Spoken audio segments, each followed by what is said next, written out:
Değerli izleyiciler, hər birinizi salamlayıram. Mən biologiya müəllimi Ümid Məmmədov. Bildiyiniz kimi, may ayının 10-u 2026-cı ildə Dövlət İmtahan Mərkəzi sınaq imtahanı keçirmişdir.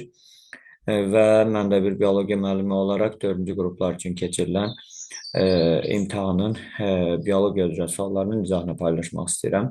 Ümid edirəm ki, sınaqda iştirak edən hər bir abituriyent üçün izahlarımız faydalı olar. Əvvəlcədən kanalımıza dəstək olmaq üçün zəhmətə hörmət olaraq sizlərdən xahişim odur ki, videomuzu əgər bəyənsəniz, faydalı olduğunu düşünsəniz, bəyənməyi, əgər abunə deyilsinizsə kanalımıza abunə olmağı və həmçinin də dostlarınız, tanışlarınız arasında paylaşmağı unutmayasınız.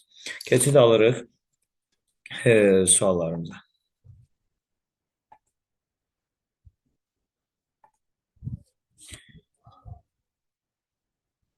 İlk sualımıza başlayaraq. Birinci sualımız. Əvvəlcə onu deyim ki, imtahan sualları A variantını sizlərlə bölüşürəm. Birinci sualımız. Qısa bir müddət ərzində antropogen təsir nəticəsində göldə olan bütün eukariot produsentlər məhv olmuşdur. Eukariot produsentlər məhv olubsa, prokaryotlar ola bilər ki, qalsın. Və produsentdən söhbət gedirsə, bu o deməkdir ki, yəni fotosintez edənlər, fototrof olanlar məhv olublar. Fototrof olanlar məhv olubsa, deməli oksigen prosesi, oksigenin sintezi prosesi azalacaq və ona görə də düşünürəm ki, birinci sualda cavabımız olacaq A variantı. Davam edirik ikinci sualımızda. Sağlam insanın həzm kanalında baş verən aşağıdakı proseslər haqqında hansı müddəa doğrudur? Deməli, ödün təsiri ilə A prosesində iri yağ damlasının kiçik damlalara parçalanması göstərilib. Qeyd edim ki, A prosesi mexaniki həzm olacaq. X orqanı qaraciyərdir. Qaraciyər.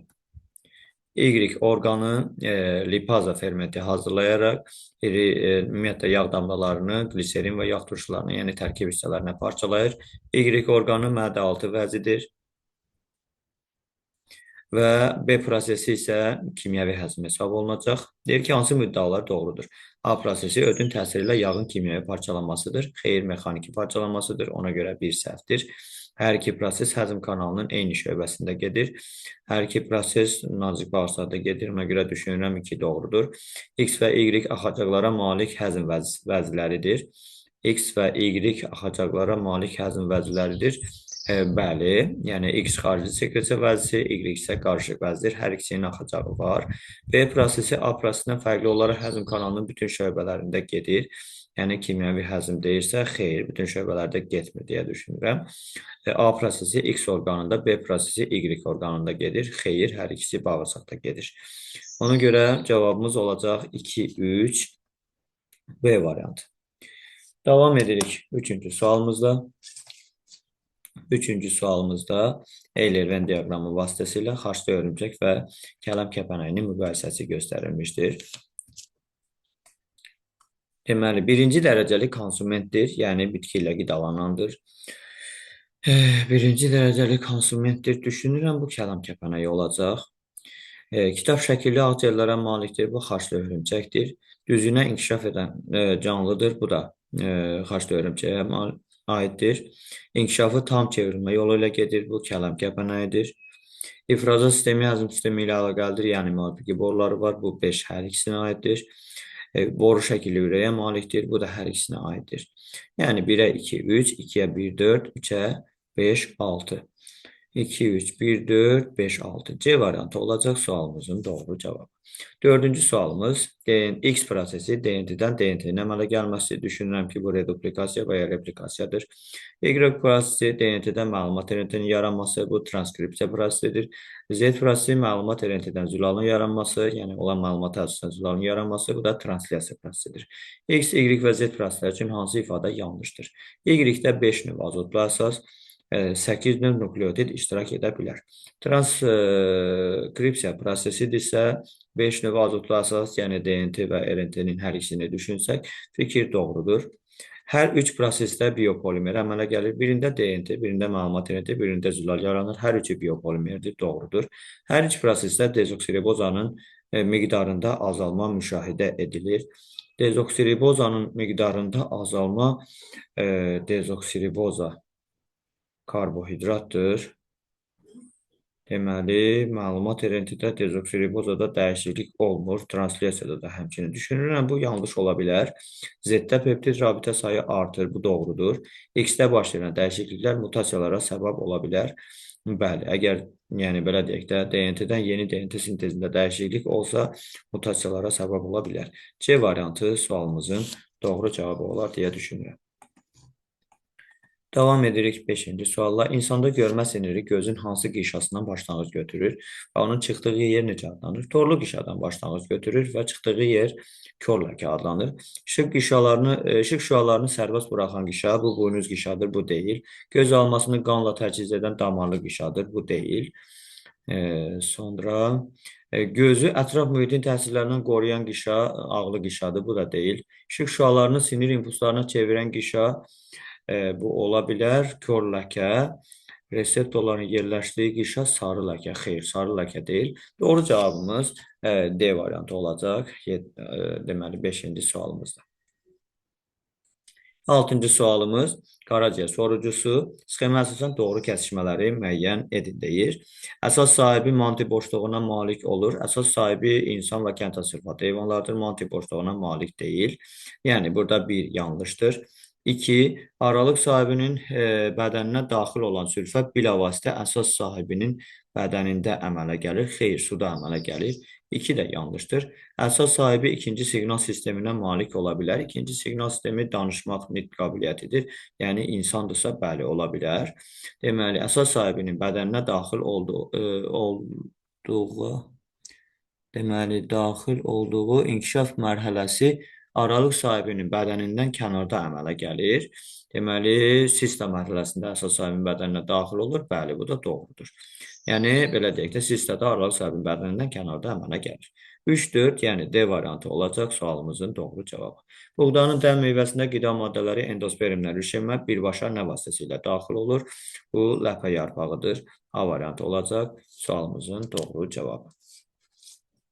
Davam edirik 8-ci sualımızla.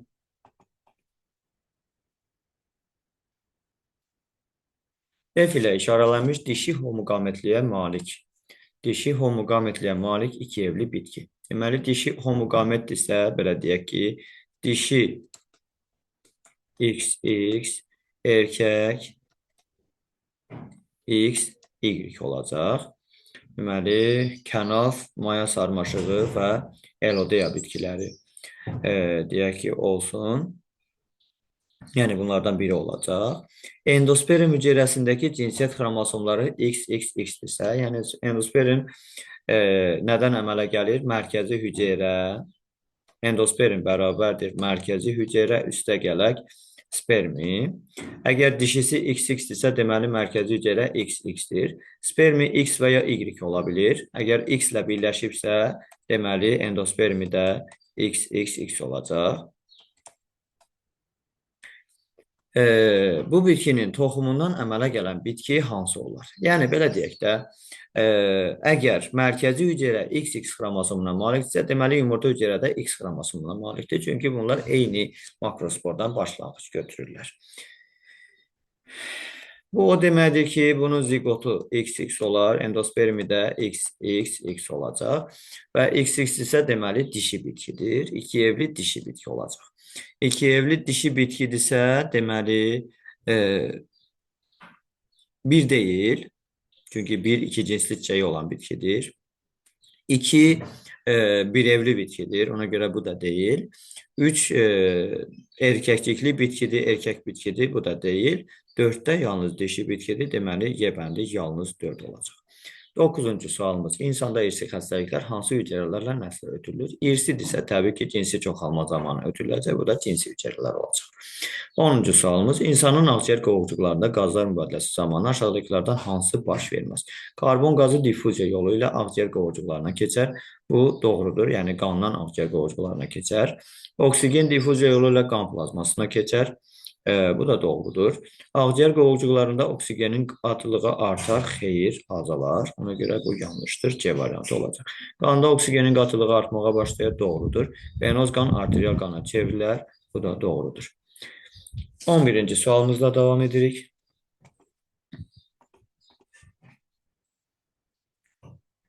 Hansı mülahizələr səhvdir? Bütün xordallarda ürəyə rast gəlinir. Bu yanlışdır, çünki bəzi neştərçədə məsələn ürək yoxdur. Deməli, belə deyək də, səhv olanlar bizə elə lazımdır. Anı balığında cüt üzgəclərin sayı tək üzgəclərin sayına bərabərdir. Cüt üzgəclər 4-dür, tək üzgəclər də 4-dür. Ona görə bu doğrudur. Sonra, göl qurbağasının ontogenezi zamanı əvvəlcə arxa, daha sonra ön ətrafların sümükləri əmələ gəlir. Bu da doğrudur. Həm zolaqlı kərtənkələnin, həm də göl qurbağasının beyinciyində şırın və qırışlara rast gəlinir. Bu yanlışdır. Yəni, beyincikdə şırın və qırışlar sadəcə qurşlar və məməlilərdə var. Zolaqlı kərtənkələnin ön ətraf qurşağındakı sümüklərin sayı göl qurbağasının çiyin qurşağındakı sümüklərin sayından azdır, deyir. Deməli, ön ətraf qurşağındakı sümük zolaqlı kərtənkələdə 6-dır. Göl qurbağasının çiyin qurşağındakı sümük 7-dir. Bu doğrudur. Yəni, yanlış olanlar 2 və 3 olacaq. A variantı doğru cavabımız. 19-cu sualımızla davam edirik. Deməli, 19-cu sualımızda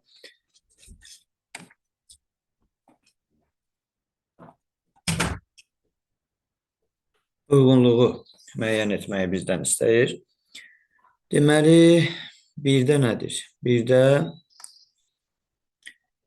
çiçəkli bitkidir, meyvəsi qutucuqdur, çiçəkləri 6 erkəkdir. Deməli, bu zambaqlar fəsləsinə aid olacaq. Zambaqlar fəsləsinə aiddirsə, bu sarımsaqdır, sadəcə sarımsaqdır deyə düşünürəm. 1-ə D variantı. 1-ə D variantı. 2. Meyvəsi qutucuqdur. 2 ləpəli bitkidir. 2 ləpəli bitkidirsə bu deməli çöl xardalı, yox, çöl xardalı deyil. Petunia olacaq, tütün olacaq. B, Y.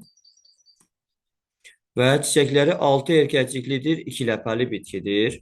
6 erkəkciklidir, 2 ləpəli bitkidirsə bu xaç çiçəklər fəsləsinə aiddir. Quduzotu ilə çöl xardalı olacaq, yəni A və C. Yəni 1-ə D, 2-yə B, Y, 3-ə A, C. Bu da Y variantına uyğun gəlir.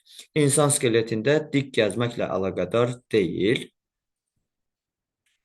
Deməli, üzr istəyirəm, burada səhifə ardıcıllığında ardıcıllıq pozulub. İnşallah növbəti səhifədə, yəni geri qayıdıb digər sualların da cavablarını izləyərik. İnsan skeletində dik gəzməklə əlaqədar deyil, ayağın tağ şəklində olması aiddir. Kəllənin beyin şöbəsinin böyük olması bu dik gəzməklə əlaqədar deyil. B variantı olacaq doğru cavabımız.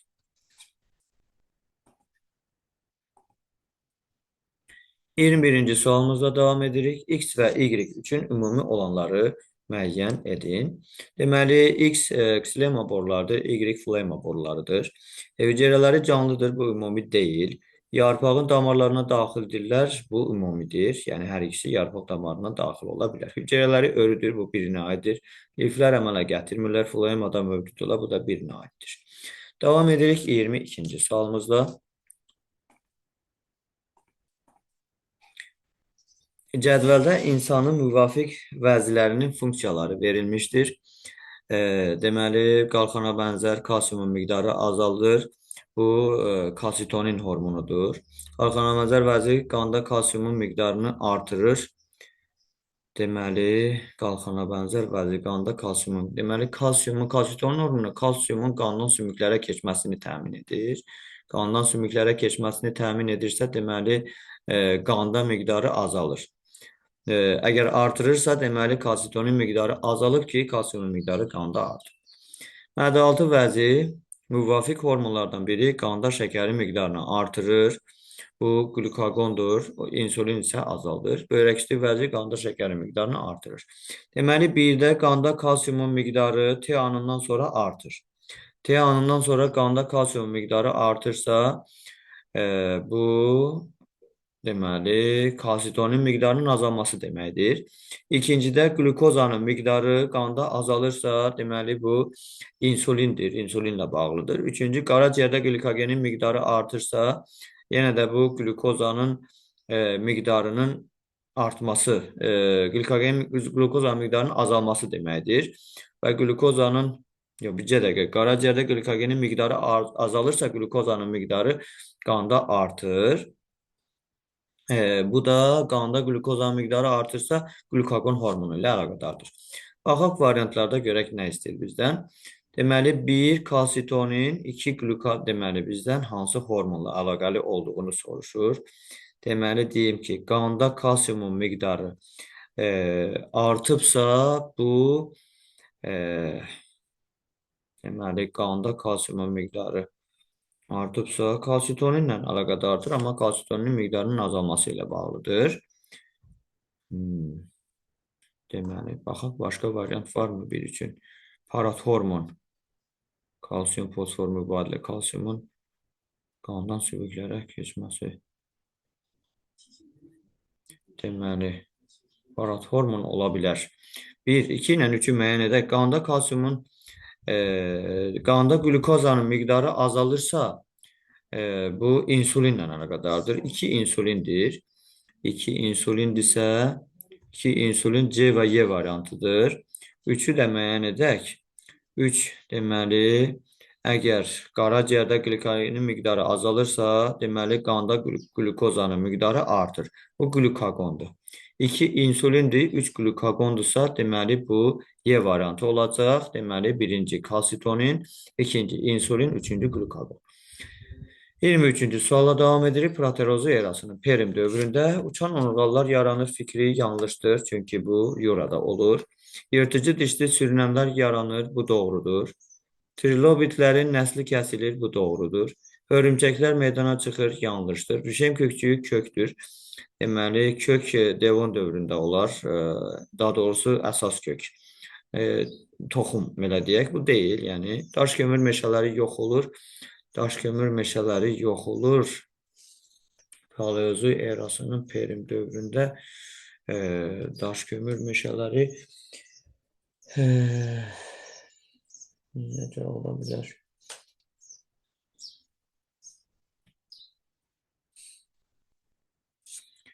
Demək, daş kömür meşələri yox olur. Bəli, bəli, bu doğrudur. Yəni, sualımızın cavabı 2, 3 və 6 olacaq. 24-cü sualımız şəkildəki orqanoid xloroplastır xüsusiyyətlərini müəyyən edin. Tərkibində kristlər var, xeyr. Monosaxaridlərin sintezində iştirak edir, glukozadır, bu doğrudur. Tərkibində zülal sintezi olunur, ribosoma malik olduğuna görə bəli. Prokaryotlarda və eukaryotlarda rast gəlinir, xeyr, çünki bakteriyalarda olmur. Hüceyrə tənəffüsündə iştirak edir, xeyr. Bölünmə yolu ilə çoxala bilir, bəli, DNT-yə malik olduğuna görə. Burada da 2, 3 və 6 olacaq doğru cavab. Davam edirik 25-ci sualımızla.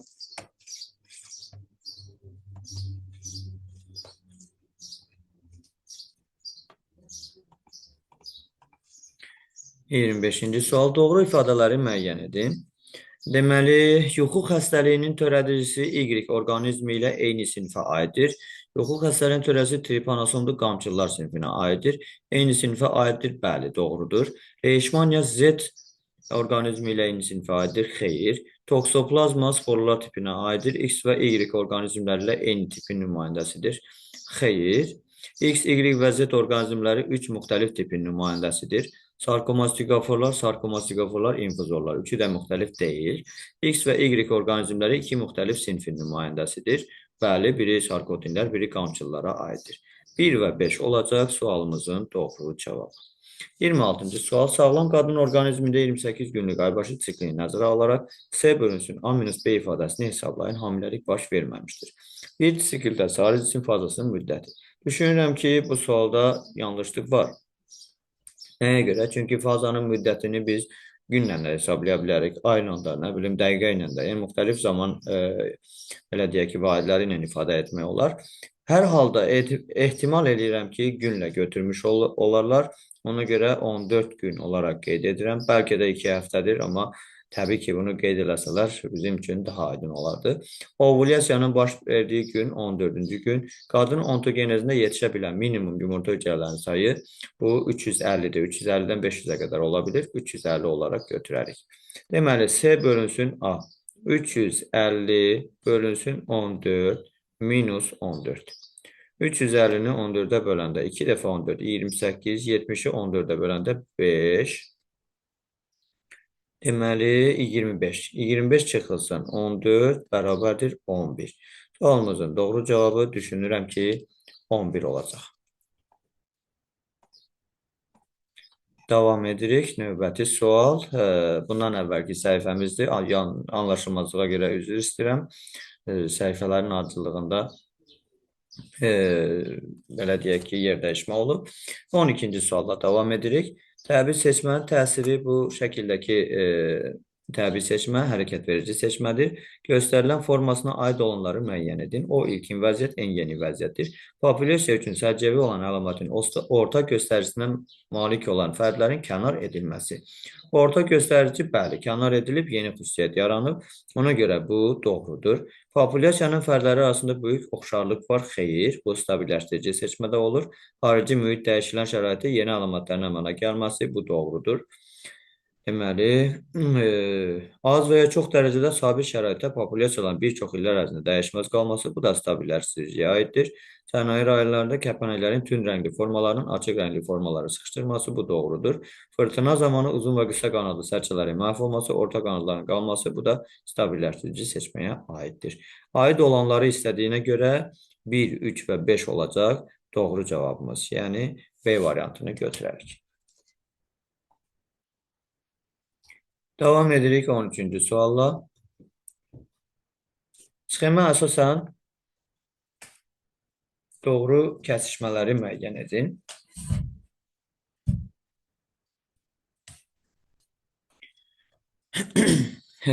Fərdi seçmə. Fərdi seçmə öz-özünə tozanan bitkilərdə aparılır. Deməli, bir nədir? İki evli bitkilərə tətbiq olunur. İki evli isə öz-özünə tozlanma ola bilməz. Ona görə bir səhvdir. Saf xətlərin alınması ilə nəticələnə bilər. Saf xətlərin alınması adətən öz-özünə tozlanmada olur, ola bilər. İki cinsli çiçəkləri olan bitkilərə tətbiq olunur. Bəli. Resesiv mutasiyaların üzə çıxması ehtimalı azalır. Deməli, resesiv mutasiyaların üzə çıxması ehtimalı fərdi seçmədə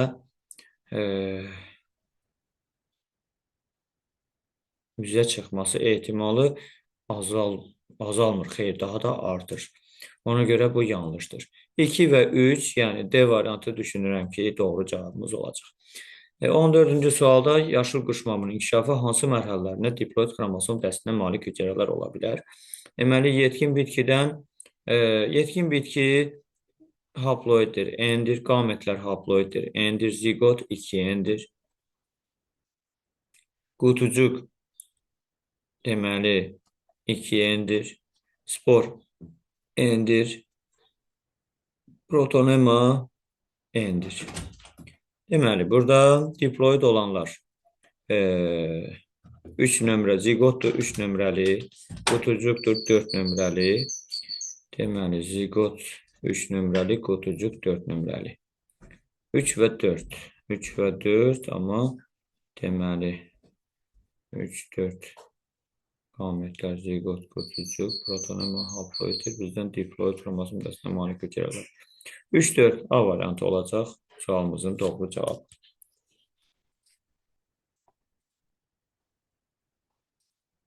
Davam edirik. 15-ci sualımızda döş qəfəsi 31, 37 və 40 sümükdən ibarət olan 3 müxtəlif məməli heyvanda neçə qabırğa var? Deməli, ümumiyyətlə döş qəfəsində olan sümükləri fəqərəni X, qabırğanı 2X, döş sümüyünü 1 götürərək ümumi döş qəfəsinə bərabər edirik. Yəni, burada bunların cəmi 31 olsa, deməli, X-imiz olur 10, 2X-imiz olur 20.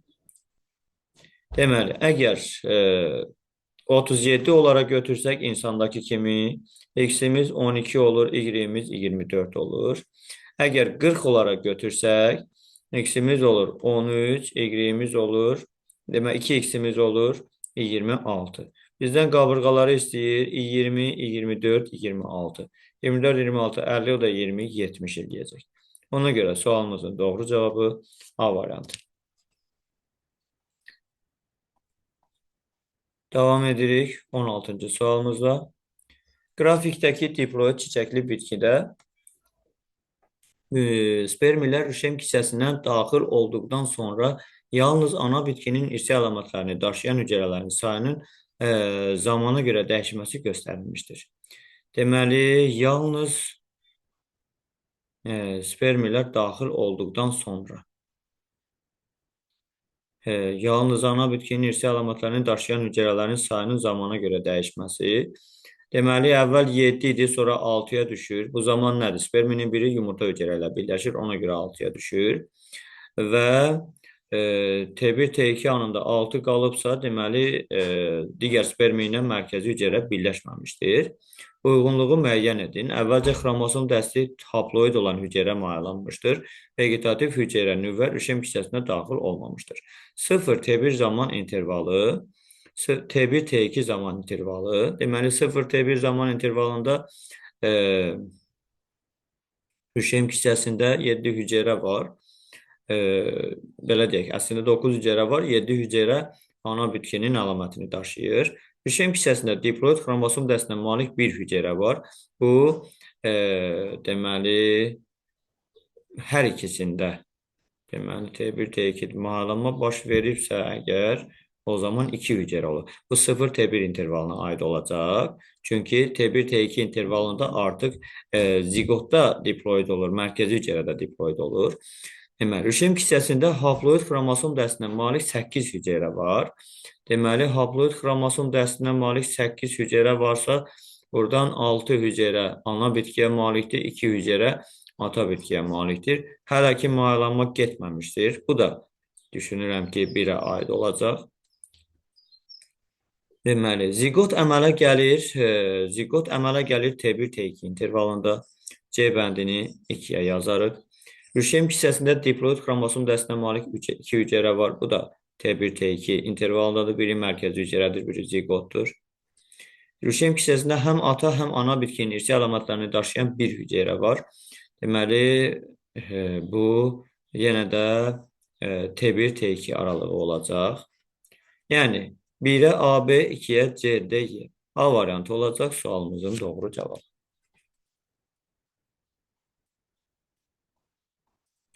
17-ci sualımızda davam edirik. Formalaşmış nüvəsi olmayan canlılara aiddir. Formalaşmış nüvəsi olmayan, yəni bakteriya, parazit formaları intoksikasiyaya, yəni zəhərlənməyə səbəb olan maddələr ifraz edir. Ola bilər. Bir doğrudur. Hüceyrələrinə membransız orqanoid, yəni ribosoma rast gəlinmir deyir. Bu səhvdir. Membransız orqanoid, yəni ribosomla hüceyrə mərkəzi. Hüceyrə mərkəzinə rast gəlinmir, amma ribosoma rast gəlmir. Bəzi hallarda antibiotiklərə davamlı formalar meydana çıxır. Bəli, hərəkət verici seçmədə deyirik buna. Bir çoxlarının patogenliyi epiteli hüceyrələrinə daxil olmaqla əlaqədardır. Bir çoxlarının patogenliyi epiteli hüceyrələrinə daxil olmaqla əlaqədardır. Bunu hələlik saxlayaq. Deməli, 2 olanları silərik. Deməli, 2 olanları silsək, ya 1, 3, 4-dür, ya 1, 3, 5-dir. Bütün parazit növlərində xarici membranın səthi strukturlarının tərkibi eynidir. Bu, xeyir, qram müsbət və qram mənfi bakteriyalar var. Ona görə burada fərqli ola bilər. 5 səhvdir. 5 səhvdirsə, yəni 4 doğru ola bilər. Epiteli hüceyrələri, yəni məsələn, dəri ilə əlaqədar ola bilər və yaxud tənəffüs yollarının epitelisi ilə əlaqədar ola bilər. Ona görə 1, 3, 4-ün doğru olduğunu düşünürəm. C variantı sualımızın doğru cavabı kimi qeyd edirik. Davam edirik 18-ci sualımızla. Uyğunluğu müəyyən edin. Bədən temperaturu ətraf mühit temperaturuna uyğun dəyişib, yəni soyuqqanlıdır 1-də, 2 və 3-də sabitdir, 2-də daha çoxdur, bu quşlara aid olacaq, 3-də daha azdır. Deməli, bura 1-ə aid olacaq, burada soyuqqanlılar, soyuqqanlılara aiddir. Biri A-dır, balıqlar, biri D-dir, suda qurdu yaşayanlar. İsti qanlılarda 2 quşlardır. Və bir də Biri də deməli C-dir. Birə aid olan. 2-yə quşlardır, B-dir. 3-ə isə məməlilərdir, Y-dir. Deməli, 1-ə A, C, D. 1-ə A, C, D. 2-yə B, 3-ə Y. B variantı olacaq sualımızın doğru cavabı. Davam edirik növbəti sualımızla. Növbəti sualımız artıq 27-ci sual və ondan sonraki situasiya sualıdır. Biraz böyüdürəm ki, daha aydın görə bilək.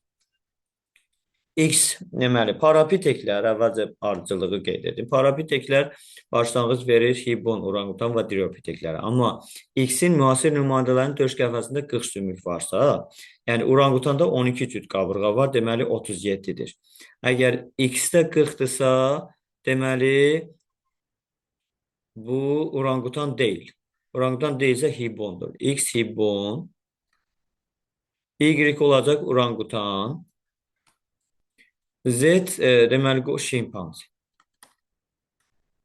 Deməli, X-ə aid olacaq B, Y-ə aid olacaq C, Y-ə aid olacaq C, Z-ə aid olacaq D.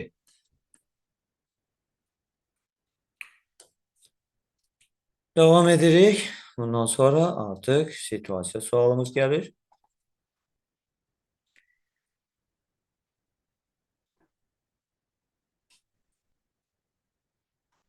Bir balaca ölçünü keçildirəm.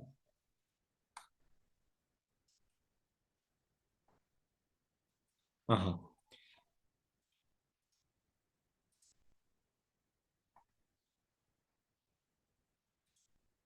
Deməli, pasiyent həkimə müraciət edir. Həkim ilk olaraq tibb bacısından onun ağız suyunu sınaq şüşəsinə yığmasını istəyir. Pasiyent televizorda səssiz qida reklamını göstərir. Ağız suyu yığıldıqdan sonra A sınaq şüşəsinə əvvəlcə müəyyən miqdarda nişasta müvafiq temperaturda saxlandıqdan sonra yod məhlulu əlavə edir. Bu təcrübə nəticəsində həkim ağız suyunun tədqiq olunan fermentinin öz funksiyalarını lazımi səviyyədə yerinə yetirdiyini müəyyən edir. Deməli, ağız suyu tərkibində nişastanı parçalayan ferment dialin fermentidir. Əgər nişastanı parçalayıbsa, deməli, yod məhlulu göyərməyəcək, belə deyək. Nişasta daha doğrusu, yəni belə deyək, orada göyərmə müşahidə olunmayacaq. 5 sınaq şüşəsinə lizosimin aktivliyini tədqiq edir. Lizosim dezinfeksiya edici xüsusiyyətə malikdir və onun da aktivliyinin normada olduğunu müəyyən edirlər. Həkim nəyə əsasən həkim A sınaq şüşəsi ilə bağlı nəticəyə gəldi? Cavabınızı əsaslandırın. Düşünürəm ki, ona əsasən qənaətə gəldi ki, əgər ağız suyunu belə deyək ki, nişasta əlavə edilirsə və daha sonradan yod məhlulu əlavə edildikdə göyərmə olursa, deməli nişasta parçalanmayıb. Göyərmə olmasa, deməli nişasta qlukozaya parçalanıb.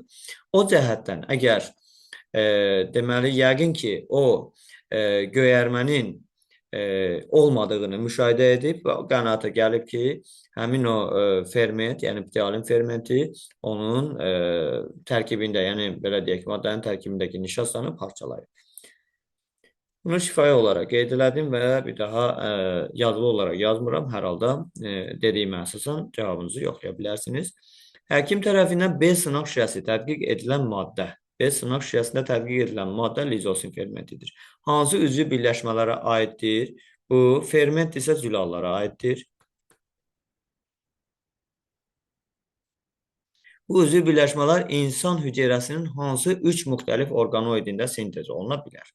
Yəni, zülallar sintez oluna bilər bir ribosomda, dənəvər endoplazmatik şəbəkədə, plastiddə, yox, plastid üzr istəyirəm, insanda plastid olmur, ona görə plastid yazmarıq. Bir də mitoxondridə sintez olunacaq.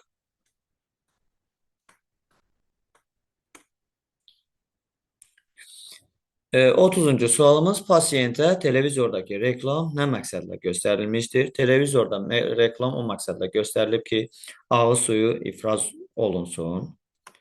Ağız suyunun ifraz olunması üçün ifrazı üçün. Sonra bu zaman onda refleksin hansı qrupu müşahidə olundu? Əgər görərək ağız suyu ifraz olunursa, deməli şərti refleksdir. Şərti qida refleksi.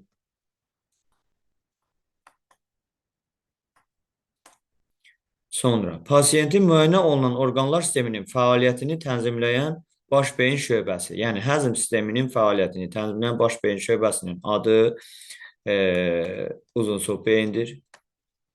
Uzunsov beyin.